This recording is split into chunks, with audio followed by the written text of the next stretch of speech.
నేను బుద్ధం శరణం గచ్చామి, నేను బుద్ధం శరణం గచ్చామి, నేను ధమ్మం శరణం గచ్చామి, నేను ధమ్మం శరణం గచ్చామి. చింతపల్లి బాలస్వామి గారు ధమ్మ దీక్ష తీసుకున్న సందర్భంలో బుద్ధవందనం చేస్తున్నాం. ముందుగా బుద్ధవందనం నేను చెప్పినట్లు కూడా మీరు చేయవలసిందిగా విజ్ఞప్తి చేస్తున్నాం. బుద్ధం నమామి, బుద్ధం నమామి, ధమ్మం నమామి, ధమ్మం నమామి, సంఘం నమామి, సంఘం నమామి. నమో తస్సా నమో తస్స భగవతో అర్హతో భగవతో అర్హతో సమ్మా సంబుద్ధస్స. సమ్మా సంబుద్ధస్స. నమో తస్సా నమో తస్స భగవతో అర్హతో భగవతో అర్హతో సమ్మా సంబుద్ధస్స. సమ్మా సంబుద్ధస్స. నమో తస్సా నమో తస్స భగవతో అర్హతో భగవతో అర్హతో సమ్మా సంబుద్ధస్స. సమ్మా సంబుద్ధస్స. బుద్ధం శరణం గచ్ఛామి, బుద్ధం శరణం గచ్ఛామి, ధమ్మం శరణం గచ్ఛామి, ధమ్మం శరణం గచ్ఛామి, సంఘం శరణం గచ్ఛామి, సంఘం శరణం గచ్ఛామి. ద్వితీయాంపి బుద్ధం శరణం గచ్ఛామి, ద్వితీయాంపి బుద్ధం శరణం గచ్ఛామి, ద్వితీయాంపి ధమ్మం శరణం గచ్ఛామి, ద్వితీయాంపి ధమ్మం శరణం గచ్ఛామి, ద్వితీయాంపి సంఘం శరణం గచ్ఛామి, ద్వితీయాంపి సంఘం శరణం గచ్ఛామి, తృతీయాంపి బుద్ధం శరణం గచ్ఛామి, తృతీయాంపి బుద్ధం శరణం గచ్ఛామి, తృతీయాంపి ధమ్మం శరణం గచ్ఛామి, తృతీయాంపి ధమ్మం శరణం గచ్ఛామి, తృతీయాంపి సంఘం శరణం గచ్ఛామి. తృతీయాంపి సంఘం శరణం గచ్ఛామి. పంచశీలను ఆచరించమని మీకు 5 పంచశీలాలు ఇస్తున్నాను. వాటిని దయతో స్వీకరించండి. నా వెనకాల తెలియచేయండి. పాణాతిపాత వేరమణి, పాణాతిపాత వేరమణి, సిక్కాపదం సమాధియామి, శిఖాపదం సమాధియామి, ఆదిన్నదాన వేరమణి, ఆదిన్నదాన వేరమణి, సిక్కాపదం సమాధియామి, శిఖాపదం సమాధియామి, కామేషు మిచ్ఛాచార వేరమణి, కామేషు మిచ్ఛాచార వేరమణి, సిక్కాపదం సమాధియామి, శిఖాపదం సమాధియామి, ముసావాద వేరమణి, ముసావాద వేరమణి, సిక్కాపదం సమాధియామి, శిఖాపదం సమాధియామి, సురామేరయ సురామేరయ మధ్య ప్రమాదకాన మధ్య ప్రమాదపాన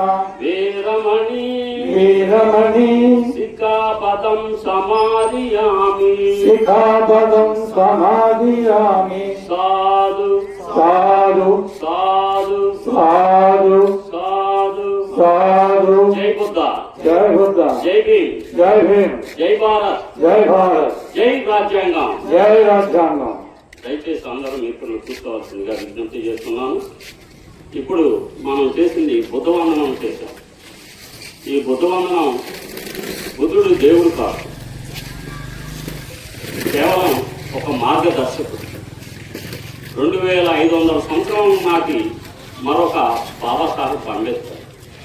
ఆయన అత్యంత జ్ఞాన సంపన్నుడు బుద్ధుడు, మానవుడు, మనిషి, దేవుడు కాదు. ఈ దేశానికి వర్ణ వ్యవస్థ మీద యుద్ధం చేసి ప్రజలందరూ సమానత్వాన్ని, సౌభ్రాతృత్వాన్ని బోధించిన ఒక మహా వ్యక్తి తథాగత భగవాన్ బుద్ధుడు. అందుకనే బాబాసాహెబ్ అంబేద్కర్ ఆయనను తన గురువుగా ప్రకటించుకున్నారు. ఆది గురువు. ప్రపంచానికి ఈ ప్రపంచంలో ఎవరు లేనప్పుడు మొట్టమొదటి ఆది గురువు తథాగత భగవాన్ బుద్ధుని మనం బుధవందనం చేసి మనం గౌరవించాలి. అలాగే బుద్ధం శరణం గచ్చామి అంటే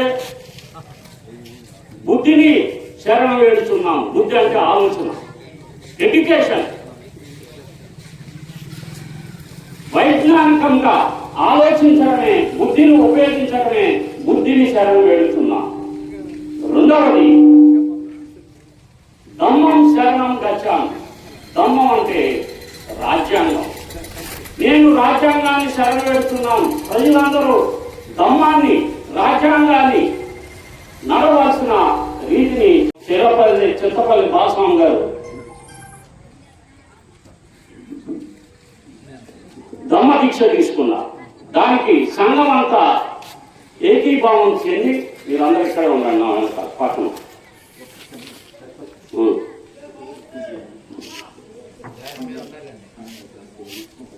తర్వాత సంఘాన్ని ఆశ్రయించడం. సంఘాన్ని ఆశ్రయించడం ద్వారా వారు ఇప్పటి వరకు ఉన్న భావనలను వారు పరిష్కారం చేయడానికి సంఘాన్ని ఆశ్రయించారు. అది బుద్ధ వందనంలోని మొదటి భాగం. రెండవది, మేము ఇక నుండి జీవహింస చేయము అంటే చంపటం ఒకటే మాంసం లేదు కాదు. హింసాయుతమైన పనులను మేము చేయమని ప్రతిజ్ఞ చేయదు.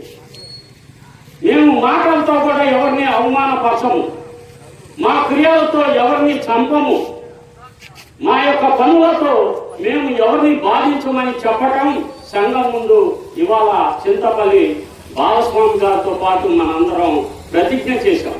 అది పాణాతిపాత వీరమని సిక్కాపదం సమార్యామి అని చెప్పడం. రెండవది అదిన్నదానా వీరమని, మాకు ఇవ్వని దాన్ని మేము తీసుకున్నాము, మేము దొంగతనం చేయమయ్యా, ఇక నుండి మేము బాబాసాహెబ్ అనుచరు, మేము బుద్ధుని వారసులం, మేము నిజాయితీ నిబద్ధతతో జీవిస్తామని ధైర్యంగా చెప్పడమే అదిన్నదాన వీరమని సిక్క. ఇవన్నీ సంస్కృతానికి సంబంధించినవి కాదు. ఇవి ద్రవిడ భాషలన్నిటికీ తమిళం, తెలుగు, కన్నడం, మలయాళం, పాలీ భాష మాతృభాష. బాబాసాహెబ్ ఆ భాషలోనే ఇవన్నీ చెప్పించారు. ఎందుకంటే మన భాషలకు మూలం. దాన్ని కూడా చంపేశారు. దాన్ని చంపి సంస్కృతాన్ని తీసుకొచ్చారు. ఎవరికి తెలియదు. దాన్ని మన కన్నతల్లి భాషని, పాలీ భాషని బాబాసాహెబ్ పునర్జీవనం చేశారు. దాని మీద ఒక డిక్షనరీ రాశారు ఆయన. కనుక ఇలాంటి పవిత్ర సందర్భంలో పాలీ భాషలో చెప్పడానికి ప్రయత్నం చేశారు. కామేశు మిథ్యాచార వీరమని, నేను ఇక నుండి కామానికి సంబంధించిన పనులు చేయండి. ఇప్పుడు అంతా కూడా కామానికి వ్యభిచారం. మీరు ఈ ఫోన్లు వచ్చిన తర్వాత ఇంకా పతాక స్థాయికి చేరుతుంది. ఒక స్త్రీ ఒక పురుషుడు అనే నిబంధన ఎవరు పాటించడానికి ఇష్టపడట్లా. పరపురుషులు పరస్త్రీల పొందు కోసం తపన పడిపోతున్నారు. కనుక నేను కామాన్ని జయిస్తున్నానని ఈ 70 సంవత్సరాల శిక్షాపదం సమాధిగా. తర్వాత మూసావాదా వీరమని, నేను ఇక్కడ నుండి అబద్ధం ఆడను, అసత్యం కాదు. చిన్న దానికి కూడా అబద్ధం ఆడదు. ఫోన్ రాగానే ఏదో ఒకటి అబద్ధం ఆడుతుంది. ఏమంటే ఎక్కడ ఉన్నారు? ఫ్రెండ్స్తో ఉన్నాం, ఎక్కడో బాధలో ఉంటాడు. చిన్నది రాగానే తాగుతాం. కనుక అబద్ధం ఆడకుండా జీవించడం అసాధ్యం. దాన్ని సాధ్యం చేస్తామని చెప్పడమే ఈరోజు బాబాసాహెబ్ విగ్రహం సాక్షిగా, తరగత భగవాన్ బుద్ధుడు సాక్షిగా, ఈ సంఘం సాక్షిగా ఈరోజు బాలస్వామి మీరు కూడా చెప్పారు. ఏమని చెప్పారు? అబద్ధము గుర్తుపెట్టుకోండి. మీరు ప్రతిజ్ఞ చేశారంటే దానికి కట్టుబడి ఉండాలి. ఒక మనిషి మాట్లాడాలంటే కట్టుబడి ఉండాలి. తర్వాత చివరిది చాలా ముఖ్యమైనది, సురామేరయ మధ్య ప్రమాదకాన వీరమని శిక్షాఫలం సమార్యామి అంటే నేను సురాపానం సేవించను. మనకు తాగటం శాతం కాదని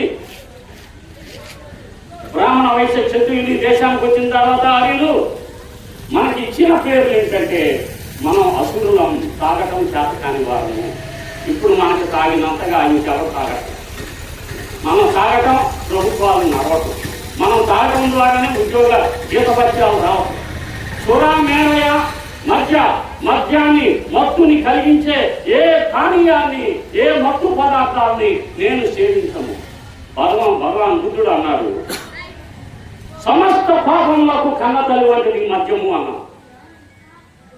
సమస్త పాపములకు కన్నతల్లి వంటిది మద్యం. మద్యం తాగటం, ఓట్లు ఎవరికి వేయాలో తెలియదు. మనం చంపినోడికే ఓట్లేస్తాం, మనం నాశనం చేసినోడికే ఓట్లేస్తాం, మన హక్కులను నిర్వీర్యం చేసినోడికే ఓట్లేస్తాం, మనం చనిపోయినా కనీసం ఓదార్పు చేయనోడికే ఓట్లేస్తాం. అంత బానిసత్వం అంటే మనం చంపిన వాళ్ళ ఫోటోలు మన ఇళ్లలో ఉంటాయి. మన 84లో మాలిగంని చంపింది ఎవరండి? కారం చేయడం ఎవరు చెప్పారు? మీకు తెలీదా? నా మాత్రం జ్ఞానం లేదా? చుండూరులో ఎవరు చంపారు? వాళ్ళ ఫోటోలే మన ఇళ్లలో ఉన్నాయి. మన ఇళ్లలో బాలాసాహెబ్ ఫోటో ఉందా? ఆయన నీ ప్రాణాలని, నీ బిడ్డల ప్రాణాలని, నీ చదువుని, నీ భవిష్యత్తుని కాపాడటానికి తనకున్న 5 పిల్లల్లో 4 పిల్లల్ని 3 సంవత్సరాల వయసులోనే తను బతికించుకోలేకపోయాడు, వైద్యం చేయించుకోలేకపోయాడు. నీ కోసం ప్రాణత్యాగం చేశాడు. నీ భవిష్యత్తు కోసం, నిన్ను సంఘంలో నిలబెట్టడానికి, నీకు గౌరవం ఇవ్వడానికి ఆయన తన రక్తం మొత్తం కూడా ఈ జాతి కోసం కాస్తే కనీసం నీకు కృతజ్ఞత లేదు. విశ్వాసఘాతుకుడివి నువ్వు. బాబాసాహెబ్ అంబేద్కర్ ఇచ్చిన రైట్ ఆఫ్ ఎడ్యుకేషన్, చదువును ఒక హక్కుగా పొంది, ఆయన ఉద్యోగాలను ఒక హక్కుగా పొంది, ఇదంతా దేవుడు దైవాన్ని అని చెప్పటం కృతజ్ఞత లేని విశ్వాసఘాతుకుడు నువ్వు.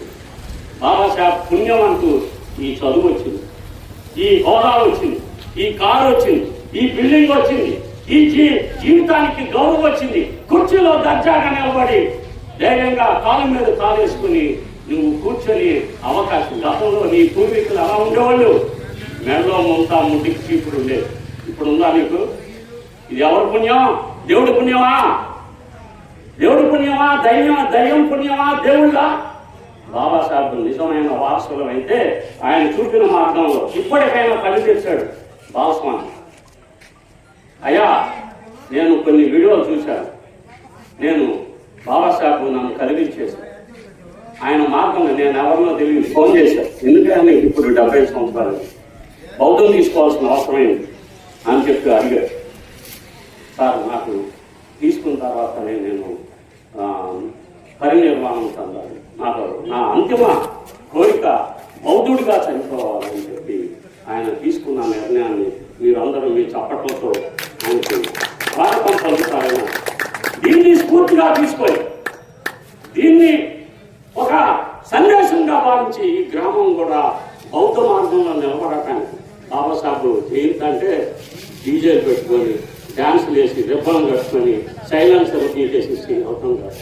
బాబాసాహెబ్ విగ్రహం వద్ద నాలాంటి పిలిచి ఈ 4 మాటలు చెప్పించుకుంటేనే బాబాసాహెబ్ జయంతి జరపడం.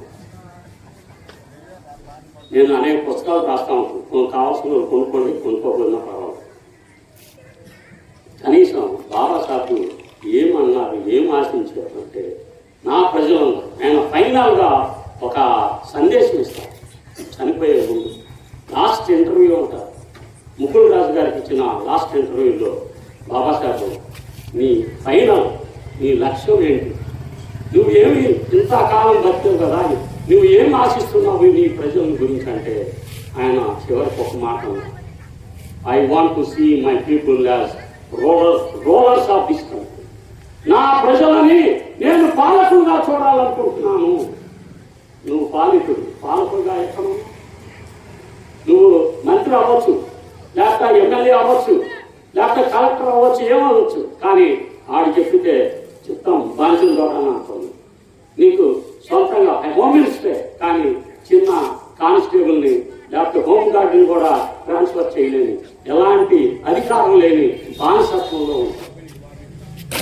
కనుక నీకు వచ్చింది అధికారం కాదు, నీకు వచ్చింది ఉద్యోగం కాదు, నీకు వచ్చింది బానిసత్వం. నువ్వు ఎప్పుడు పాలకుడిగా అవుతావు అంటే నువ్వు ముఖ్యమంత్రిగా అవుతుంది. నీ ఓటు నువ్వు వేసుకో, నీ రాజ్యాన్ని నువ్వు పాలించుకో.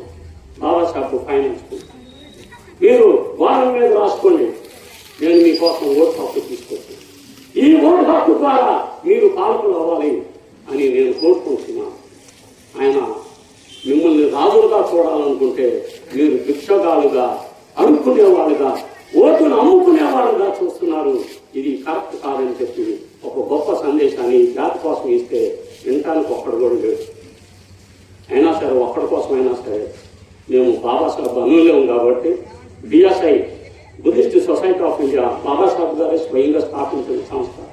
ఆ సంస్థ ద్వారానే ఈరోజు మేము ఒక సీనియర్ సిటిజన్స్గా పెద్ద ఉద్యోగాలు చేసి రిటైర్ ఉండదు, కానీ ఒక సామాన్యమైన ఉపాసకులుగా మేము ముందుకొచ్చి బాబాసాహెబ్ కొన్ని మాటలైనా కొంతసేపు అయినా మీకు తెలియచేయాలని చెప్పి భావించాము. ఇప్పుడు ధమ్మదీక్ష కార్యక్రమం జరుగుతుంది. అందరూ నిల్చున్నట్లయితే బాలస్వామి గారికి నచ్చేవాళ్ళు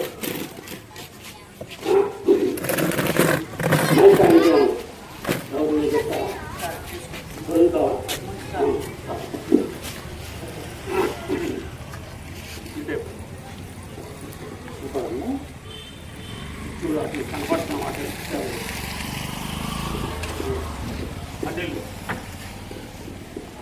అటెల్లు కనపడుతుంది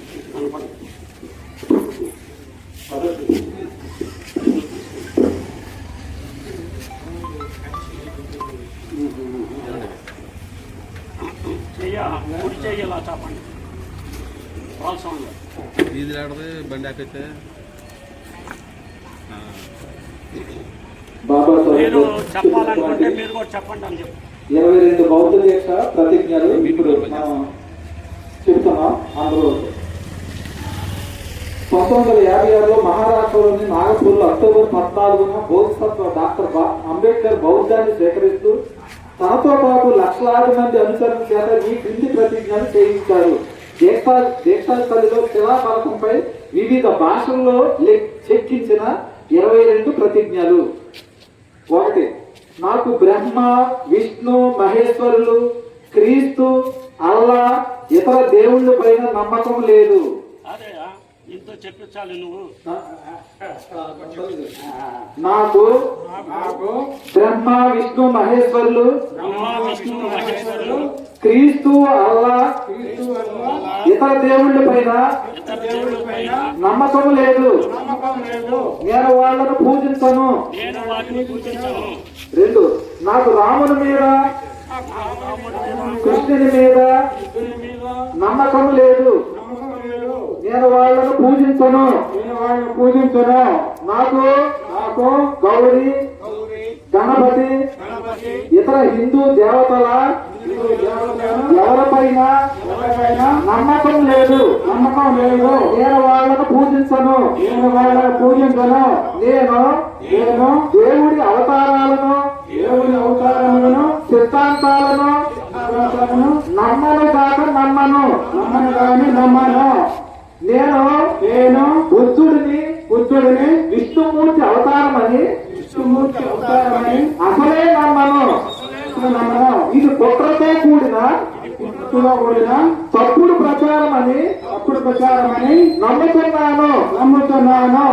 నేను శ్రేష్ఠ కర్మలను పాటించను. పిండదానాలు చేయను. నేను బుద్ధుడు స్థాపించిన సూత్రాలకు ప్రబోధాలకు ఏమాత్రం వ్యతిరేకమైన విధంగా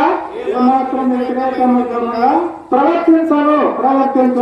నేను బ్రాహ్మణుల ద్వారా ఎలాంటి క్రతువులను, ఆచారాలను నిర్వహించను. నేను మనుషులంతా ఒకటేనని నమ్ముతాను.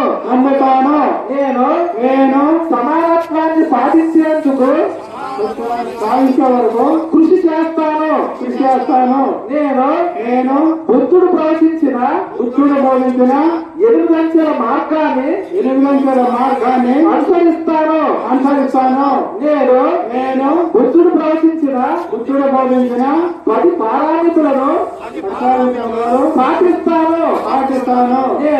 నేను ప్రాణులన్నిటి పట్ల దయగా ఉంటాను. వాటిని సంరక్షిస్తాను. నేను దొంగతనము చేయను. నేను అబద్ధం చెప్పను. నేను నీతిమాలిన దుష్ప్రవర్తనలకు దూరంగా ఉంటాను. నేను మద్యం సేవించను. నేను బౌద్ధ మతం ప్రబోధించే ప్రజ్ఞ, సేవ, కరుణ అనే 3 సూత్రాల ప్రకారం నా జీవితాన్ని తీర్చిదిద్దుకుంటాను. నేను మానవాళి అభివృద్ధిని విచ్ఛిన్నం చేసే మతాన్ని, మనుషుల పట్ల వివక్షతను ప్రదర్శించే మతాన్ని, మనుషుల్ని చిన్న చూపు చూసే హిందూ మతాన్ని, ఇతర మతాలను విసర్జించి బౌద్ధాన్ని స్వీకరిస్తున్నాను. నేను బౌద్ధ ధర్మాన్ని సత్తమని గట్టిగా నమ్ముతున్నాను. నేను కొత్త జీవితంలో ప్రవేశిస్తున్నానని విశ్వసిస్తున్నాను. ఆఖరిది 22వ సూత్రం ఏంటంటే, నేను ఇక నుండి బుద్ధుని ప్రభేదాల ప్రకారమే నడుచుకుంటానని ప్రమాణం చేస్తున్నాను. సాధు సాధు సాధు సాధు. జై బుద్ధ, జై భీమ్, జై భారత్, జై రాజ్యాంగం. జై రాజ్యాంగం. అమ్మ కట్టుబెట్టి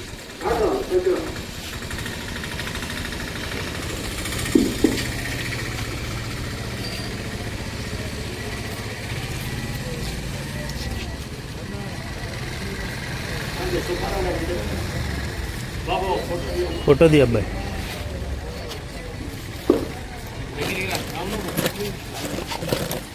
ఫోటో తీయండి అయ్యా.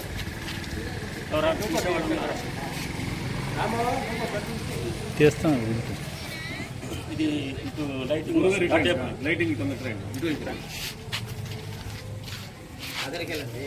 రండి. అందరు ఇటే రండి.